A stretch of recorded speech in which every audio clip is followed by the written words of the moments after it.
I'll see your ass in court. But for a comedian, that was a death knell. People thought the name of my show would be Late Night with He Thinks He's Better Than You.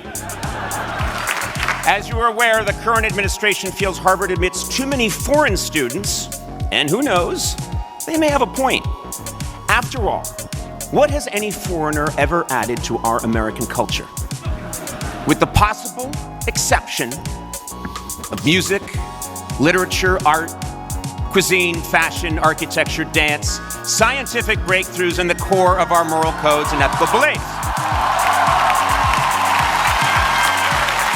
Seriously.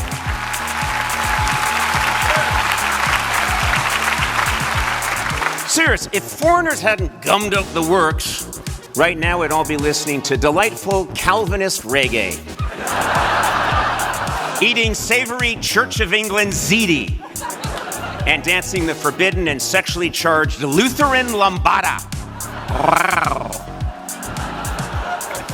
Welcome, trustees, deans, faculty, alumni, graduates, families, my fellow honorands, Justice Department spies, and that Uber Eats driver delivering mimosas. As I look upon this gathering of tomorrow's greatest minds, I'm confident saying there is no less flattering outfit than the cap and gown. We all look like the potions professor at Hogwarts. Up here on stage, it feels like an AA meeting for druids. I want to thank President Garber for his incredible stewardship of this graduating class. Fantastic job, sir. Really nice. Really nice. Normally I would give you an A+, but in keeping with upcoming Harvard policy, I'm adjusting your grade to a C-.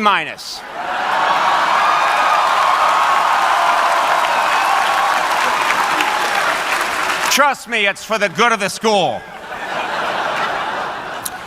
I will keep my remarks brief because MIT's graduation is also today, and I want to give you a 15-minute head start on your job hunt. Those nerds down the river won't know what hit them. Also, just a quick announcement after the ceremony. Tequila shots are on me at the Porcelain Club. Yeah. You're all invited. Just force your way inside and tell them Conan sent you. They're an understanding bunch. As we gather here today at this beautiful Tercentenary Theater, I am struck by one thought. Only someone from Harvard would call this patch of grass a Tercentenary Theater. Just look at this yard, Percival. 'Tis a veritable Tercentenary Theater. Harvard, why use a $5 word when a $50 word will do?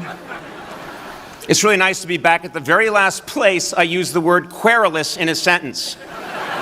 Standing right over there by Widener, I asked someone, what does querulous mean? Fortunately, they knew the answer because it was a Yale student. Man, they're good. Oh, please, let us not denigrate our fellow Ivies. Let's admit that all 7 are worthy institutions. Except for Princeton, those people are absolute tools.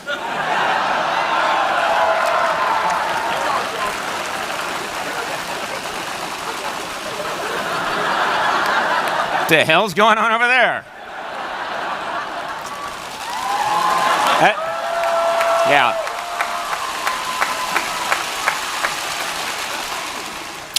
As I stand here, I'm flooded with so many rich memories of this campus, and especially of my dear beloved Mather House. Yeah.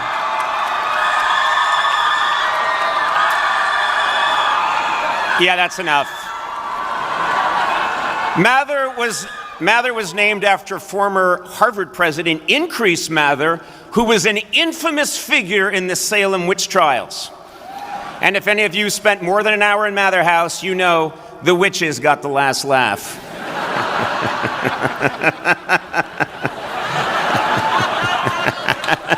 It's such an ugly building. Okay. I'm sorry. Let's tear it down, start again. All right, here we go. Of course, we all make jokes about our school, but Harvard is still our nation's oldest and most renowned seat of higher learning. And today, you are the 375th graduating class. Yes. Did you know that the first graduating class in 1642 had only 9 students? Yeah. And somehow even they were all legacies. That's hard to do. No university in our nation has produced more Nobel laureates or white-collar criminals. So whether you choose good or evil, know that you are among the very best.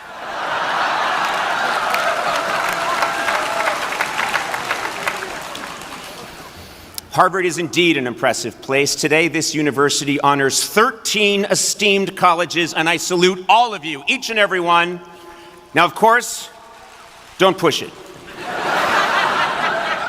Of course, this includes the Harvard School of Dental Medicine. Yes. Yeah. And let me tell you something. When Harvard dentists say you may rinse and spit, they say it in Latin. I wasn't going to do that joke, but the dental school said they'd give me free veneers if I gave them a shout out. No, I take my assignment today seriously, and in preparation for this speech, I asked the provost's office for intel on all your concerns. And I was told the following. You're obsessed with doing laundry now that it's free. You bemoan the lack of fresh berries. You're upset that not all the dining halls have hot breakfast. Yeah. And you're alarmed that the Kennedy School has stopped providing complimentary coffee. Yeah. If these are indeed your concerns, you sicken me. Half those complaints are things you'd hear from a brown bear. More berries!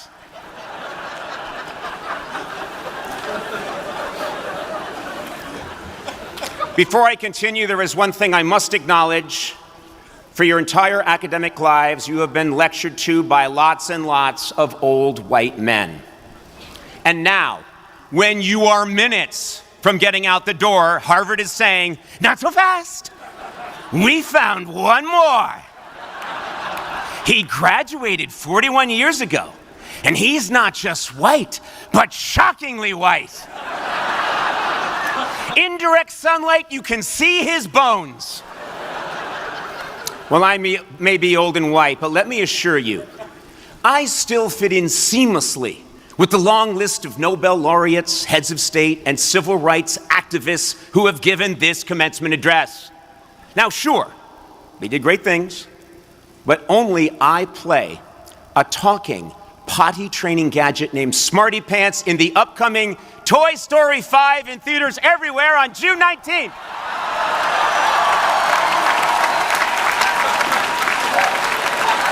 Did Winston Churchill do that? He did not.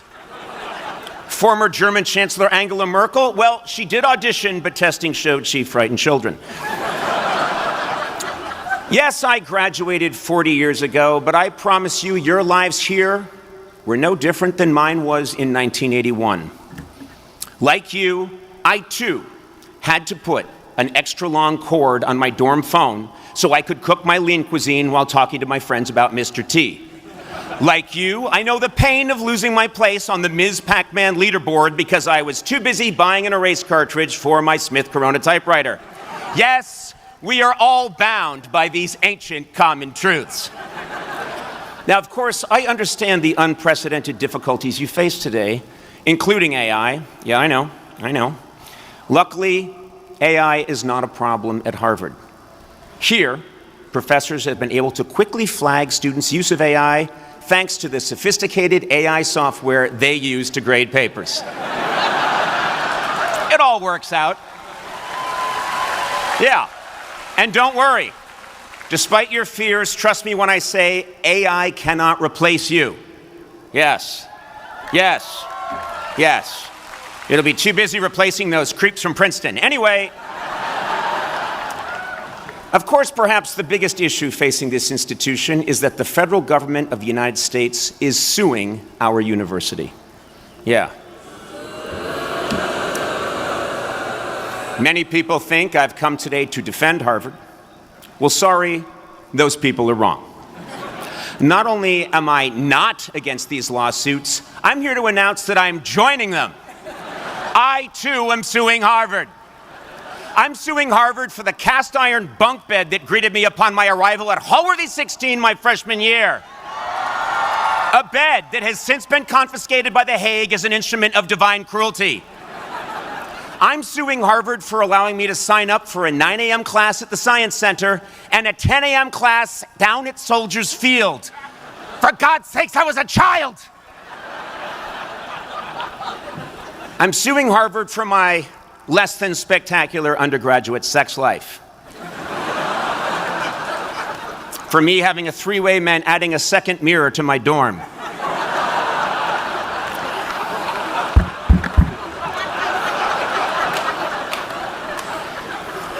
I'm suing Harvard because once I had to listen to the Harvard Crocodillos do an 8-minute rendition of Splish Splash, I Was Taking a Bath. My God, each one took a solo, and it was awful.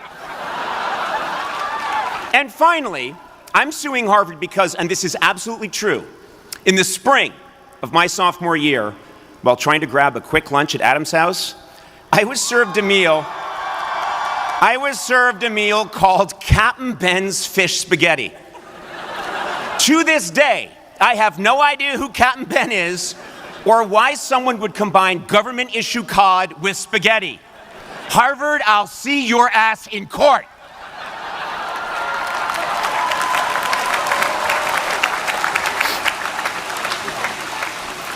Yes, I'm confident that my claims will have more merit than those filed by the President of the United States. Yes.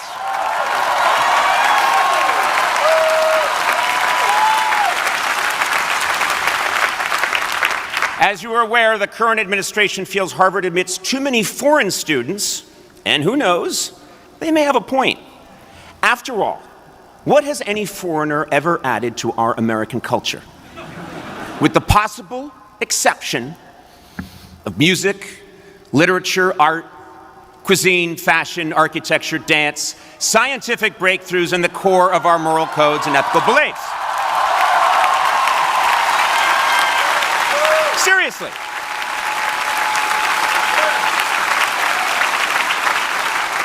Serious. If foreigners hadn't gummed up the works, right now we'd all be listening to delightful Calvinist reggae, eating savory Church of England ziti, and dancing the forbidden and sexually charged Lutheran lambada. But let me assure you, I did not come here simply to toss off some jokes about my alma mater.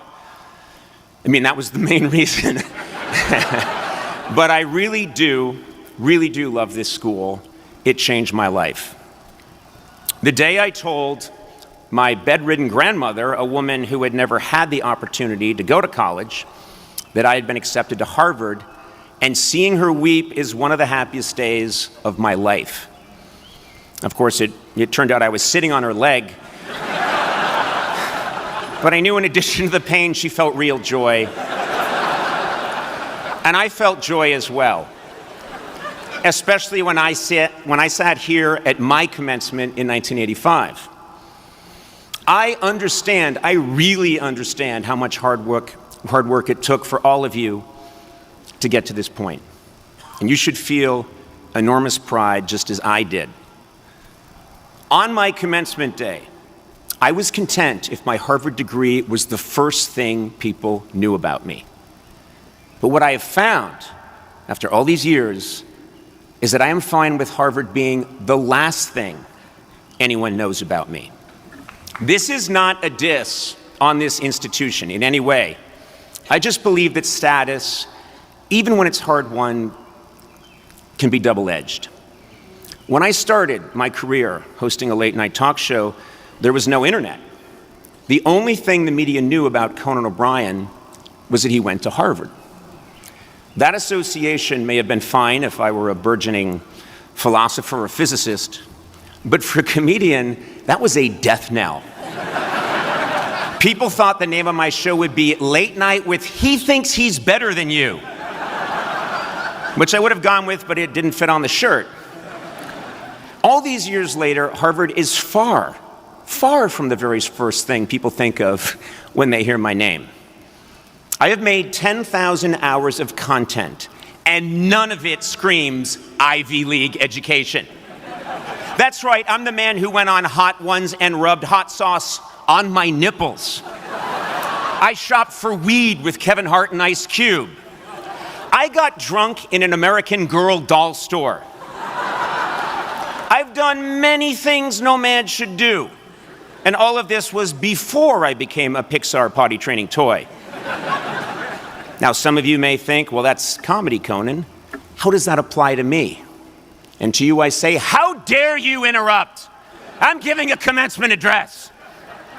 Yes, my challenges were unique to me, but I found that any single achievement, like a Harvard diploma, becomes less important to me in all the very best ways when I embrace certain principles. The first is that I endeavor to always remind myself that I have done absolutely nothing alone. Walt Whitman wrote, "I contain multitudes." Well, I contain a breakfast sandwich and an iced coffee from Tate, but whatever I have achieved has been with the help of an infinitely packed clown car of multitudes. If I could invite everybody, alive or dead, who has contributed to my being your commencement speaker today, all of Cambridge and half of Alston would be crammed, shoulder to shoulder, with friends, family, well-wishers, writers, producers, haters, fans, and a billion chance encounters. Recognizing that my accomplishments are not just my own has given me much-needed ballast throughout my life, and it really helps to spread the blame around when things go south. Another thing I learned to do that has saved me repeatedly is to pivot. I have had to course correct so many times in my career that my path is a crazed tangles of zigs and zags. I famously lost a job that meant the world to me, and then years later, I saw the entire format of late-night television, something that I had dedicated my career to, start to evaporate. So at the suggestion of a very smart friend, I started a podcast. I actually had disdain for the project until, with the help of guests, collaborators, and an assistant addicted to gummies, I made something I loved just as much, if not more, than my late-night show. I have had to pivot like this so many times that I've come to really love pivoting. And I use the word pivot much more than I should in conversation and commencement speeches. And now I pivot to my next truth. I always recognize the enormous role of luck in my life. Refusing to see how luck has played a role in anyone's success is simply ignorant. Many people are happy to mistake a lucky poker hand for their own brilliance, and fighting that human instinct has kept me sane. I honestly believe that community, spontaneity, and a real commitment to humility has helped me build a rich life that means much more to me than any diploma. And believe me, I'm not saying the goal is to renounce accomplishments, but rather to metabolize them. If you carry your victories lightly, other qualities, kindness, originality, courage, humor, and humanity have room to emerge. Maybe, maybe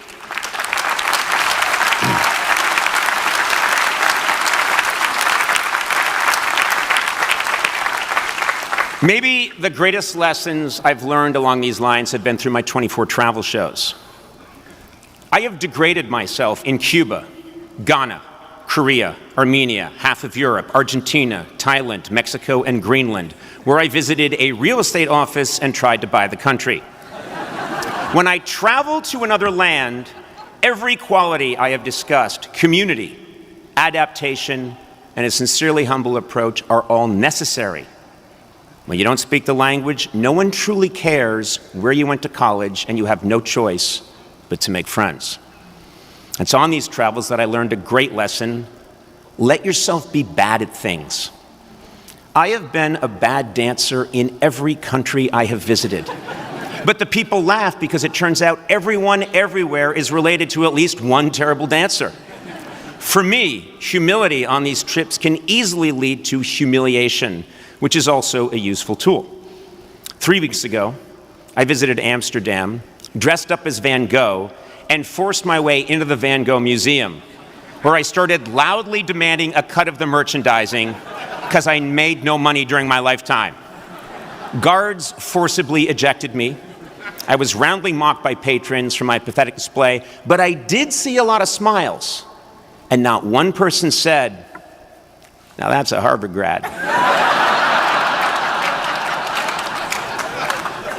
In Tokyo, I met with a teacher of Japanese etiquette who volunteered I wasn't her type. And when I asked her why, she just said, "Face."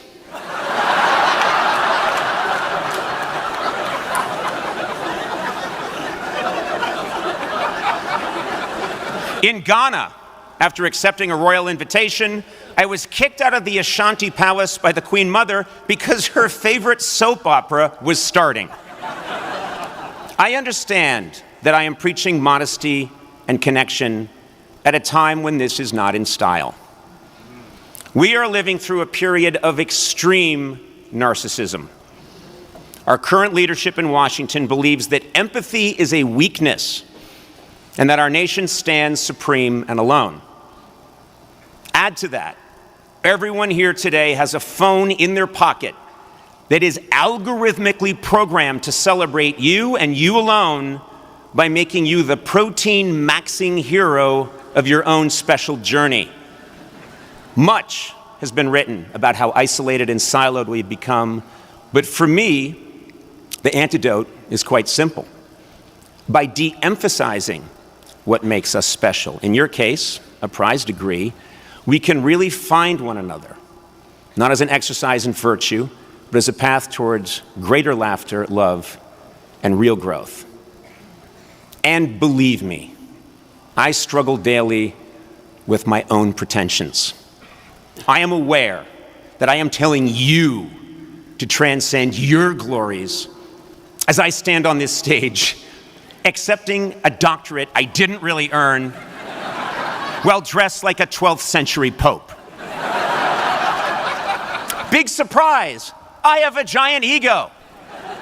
I mean, come on, the titles of my shows have been A Late Night with Conan O'Brien, The Tonight Show with Conan O'Brien, Conan, where did I think of that one? Conan O'Brien Needs a Friend, and Conan O'Brien Must Go. I fought like hell to have today's ceremony named Conan O'Brien Presents the Harvard Commencement starring Conan O'Brien. Yeah, let's get that done. So when I realized that my message today would be about the rejection of honor and status, can I consider for a second turning this doctorate down? Did I say, "No, President Garber, my achievements are not my own. I must decline"? Hell no! Not for a second. My grandfather, who everyone called Hoofer, and who had to drop out of the 7th grade to support his parents, was a traffic cop in Worcester, Massachusetts. Yeah, and he had a saying, "Take what you can get and ask for more." Very wise man. Hoofer is an essential passenger in my clown car of multitudes. And in his honor, I will grab this doctorate and then ask President Garber if there's also a cash component.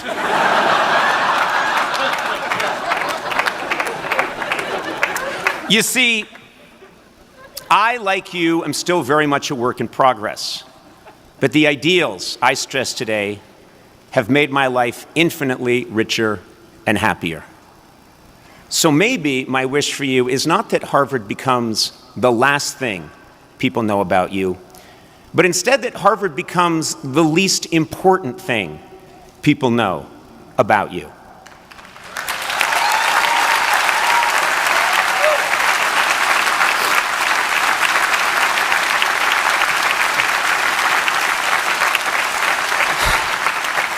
Because your real education starts now, with friends you've made and friends you've yet to meet, with stunning successes and miserable defeats, and with a humble acceptance that your greatness comes from the mess around you, not despite it.